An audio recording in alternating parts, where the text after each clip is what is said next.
500 malades issus de diverses contrées de la Côte d'Ivoire vont bénéficier d'une chirurgie gratuite de la cataracte au CHR de Boaké. C'est la deuxième fois que cette opération a lieu. Les populations du village d'Ada, dans le département de Jacquesville, ont maintenant de l'eau potable. L'ONEP vient d'installer une unité de traitement d'eau dans ce village d'un coût de 75 millions de francs CFA. Le ministère égyptien de l'aviation civile a confirmé aujourd'hui que l'armée égyptienne avait récupéré de nouveaux débris de l'avion, certaines affaires appartenant à des passagers et des fauteuils d'avion. Madame, Monsieur, bonsoir. Des chirurgies gratuites de la cataracte se déroulent dans les locaux du service d'ophtalmologie du CHU de Boaké. 500 patients pourront bénéficier de cette opération initiée par la Fondation ADEM, appui au développement durable et économique de Mankono, en collaboration avec une ONG tunisienne avec l'appui financier de la Banque islamique de développement. Et cela s'inscrit dans le cadre du projet de lutte contre les cécités curables. Walter Ouattara. Opacification du cristallin qui rend aveugle, la cataracte est une maladie de l'œil. Avec plus de 18 millions de malades, la cataracte est la première cause de cécité dans le monde. En Côte d'Ivoire, plus de 150 000 personnes souffrent de cette pathologie. Ces malades, pour la plupart défavorisés, ont besoin d'au moins 200 000 francs CFA pour se faire opérer. C'est donc pour soulager ces patients que des initiatives humanitaires sont prises. Au CHU de Boaké, la Fondation ADM appuie au développement durable et économique de Mankono en partenariat avec l'ONG tunisienne Nadi Al-Bassar et le soutien du ministère de la Santé et de l'Hygiène publique vient de lancer la deuxième phase de la caravane de la cataracte. Avec la collaboration de la BID, on s'intéresse à opérer les cataractes ici pour rendre la vue aux patients nécessiteux. La vue, c'est la vie. Les patients viennent pratiquement de toutes les régions de Côte d'Ivoire. Celui qui a la cataracte des deux yeux, ça fait 300 000 francs.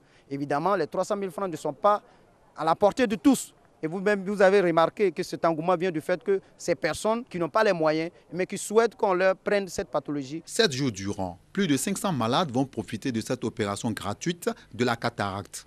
Les premiers bénéficiaires saluent l'initiative. C'est une joie pour moi. Je ne savais plus comment il fallait faire pour me faire opérer.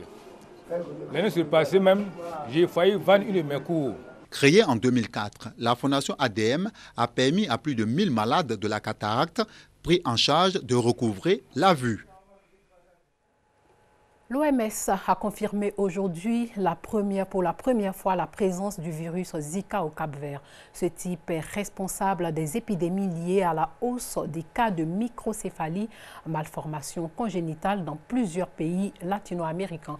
Les pays africains doivent augmenter leur niveau de préparation. Mariam Sissé, Gabriel Zani. Pendant que l'OMS réfléchit à la solution pour enrayer la maladie, le virus Zika dépasse les frontières de l'Amérique latine. Ce vendredi, le premier cas a été détecté au Cap-Vert, en Afrique de l'Ouest. Pour Matshidiso Moeti, directrice régionale de l'OMS pour l'Afrique, le virus serait arrivé dans le pays par le biais d'un voyageur venu d'Amérique du Sud. Une hypothèse que confirment les recherches réalisées par l'Institut Pasteur à Dakar au Sénégal. Les résultats de ces recherches ont prouvé que la souche du virus Zika identifiée au Cap-Vert est d'une souche asiatique, la même que celle à l'origine de l'épidémie au Brésil et dans plusieurs pays d'Amérique latine. Un résultat que l'OMS estime alarmant, mais Matshidiso Moeti se veut rassurante. Les recherches, elles, se poursuivent. Un consensus scientifique a été déjà trouvé quant au lien de cause à effet entre le virus Zika et les cas de microcéphalie et de syndrome de Guillain-Barré. Le 8 mai, 7557 cas suspects du virus Zika et 3 cas de microcéphalie avaient été enregistrés au Cap-Vert. Fini les longues journées passées à puiser de l'eau courbée, de l'eau dont la qualité laisse à désirer.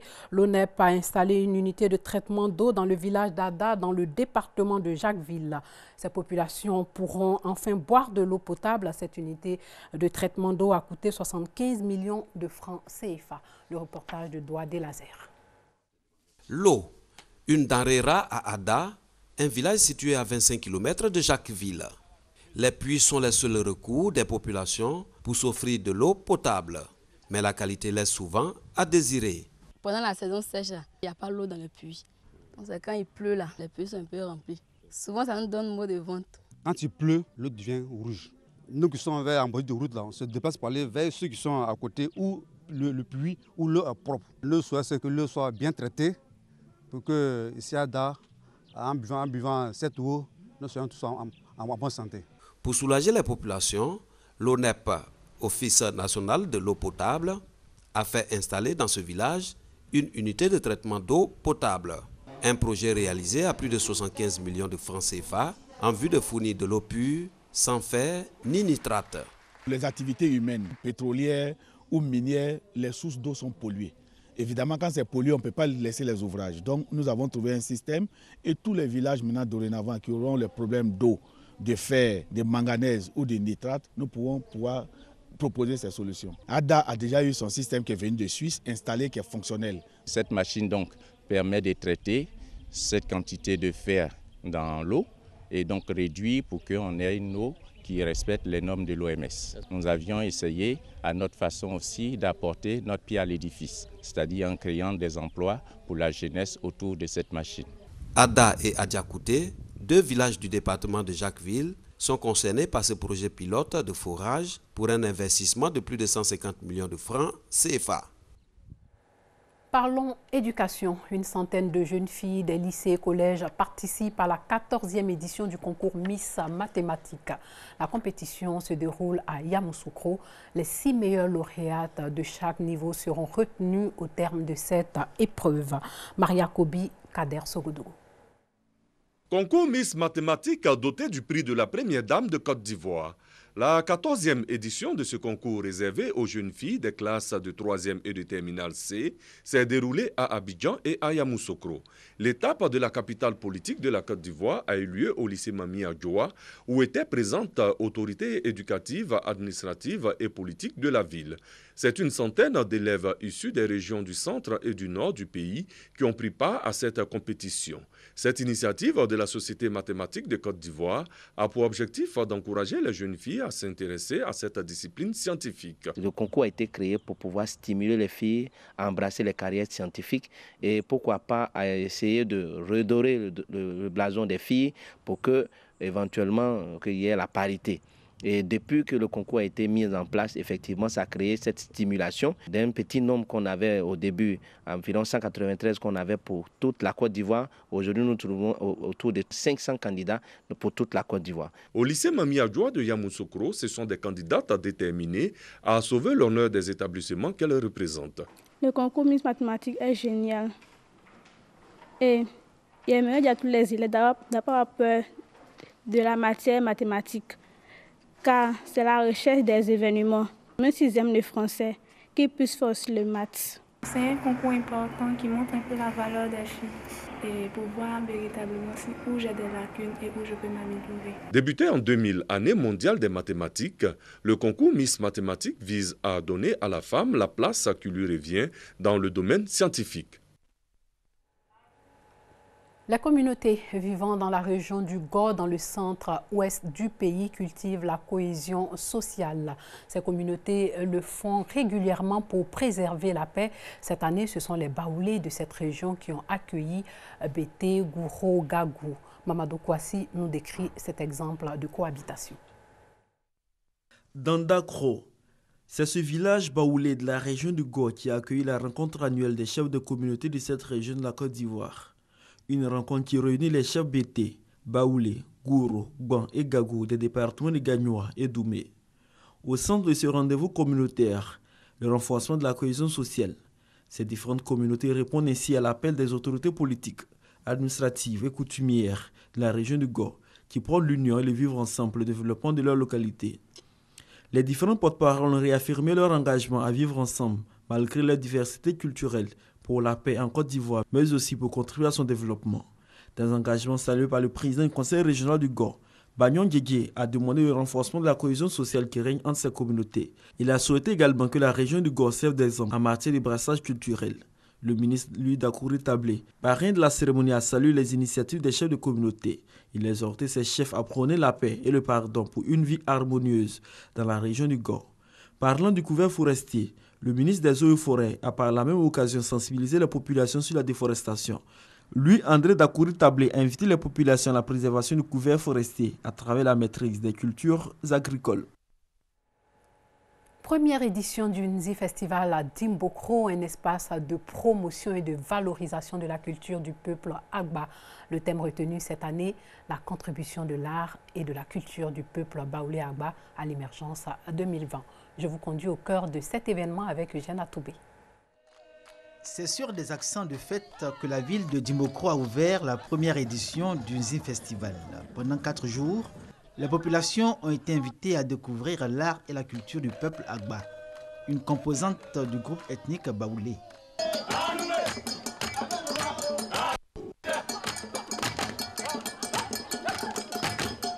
Avec cette danse appelée Agba Nipepe, venue de Kwasi Kro, localité voisine de Dimbokro, les plats typiquement locaux proposés par les représentants de cette ville lors du concours culinaire, la conférence sur le thème de la contribution de l'art et de la culture des Agba, les expositions d'œuvres d'art illustratives de leur savoir-faire et tout ce qui participe de l'esthétique de la sociologie du peuple Agba.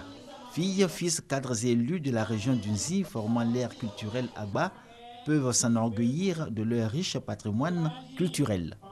Si le Nzi Festival, qui se veut une institution, est la réponse, selon ses organisateurs, aux besoins de promouvoir le patrimoine culturel des Baoulé Agba, il appelle surtout à pérenniser ce cadre d'expression par un véritable soutien. Soutien des populations autochtones Agba à valoriser leur propre culture, soutien aussi des cadres élus à s'engager dans le mécénat pour servir la cause du Nzi Festival. Sachez qu'en République démocratique du Congo, les 3 activistes arrêtés à Kinshasa à la veille de la journée ville morte ont été condamnés aujourd'hui même à 12 mois de prison. Les 3 hommes étaient poursuivis pour propagation de faux bruits et incitation à la désobéissance civile. Sachez aussi que le mouvement Bring Back Our Girls a estimé aujourd'hui que la Nigériane présentée par l'armée comme une seconde rescapée du lycée de Chibok y avait été bien étudiée. Elle n'avait en revanche pas été enlevée avec les 219 autres il y a plus de 2 ans. Le porte-parole de l'armée nigériane, le colonel Sani Ousmane, avait annoncé jeudi soir que l'armée avait secouru dans la journée 97 femmes et enfants lors d'une opération contre les islamistes de Boko Haram vers Damboa dans le nord-est du Nigeria. Et puis l'opposant congolais Moïse Katumbi a quitté la RDC pour l'Afrique du Sud. Moïse Katumbi avait plus tôt dans la journée demandé l'autorisation de quitter le pays pour des soins médicaux et sa requête a été acceptée par les autorités de Kinshasa. Le ministère égyptien de l'aviation civile a confirmé aujourd'hui que l'armée égyptienne avait récupéré de nouveaux débris de l'avion, certaines affaires appartenant à des passagers et des fauteuils d'avion dans la zone où le vol MS-804 de la compagnie égyptaire a disparu dans la nuit de mercredi à jeudi. Le vol MS-804 qui assurait la liaison Paris-Le Caire s'est abîmé en mer avec 66 passagers à son bord dans la nuit de mercredi à jeudi. Voilà, c'est tout pour ce soir. Merci de nous avoir suivis. Je vous retrouve demain à 19h30 sur RTI2.